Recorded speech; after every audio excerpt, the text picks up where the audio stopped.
How to private your account on Instagram. Okay, so first of all, what you need to do is click on your Instagram app.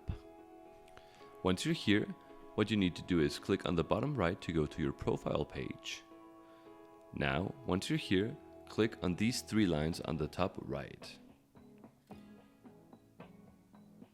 You'll be getting to this menu and you'll need to click Settings and Privacy.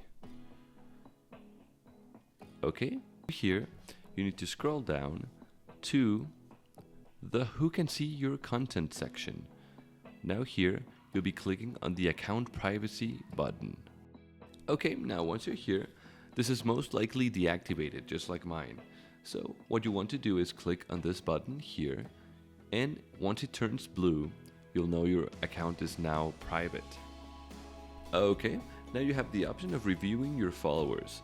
This way you'll know who is following you and who is able to see your profile. So simply click Review Followers.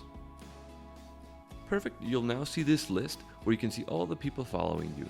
If there's someone that you don't want following you and seeing your profile, simply click Remove.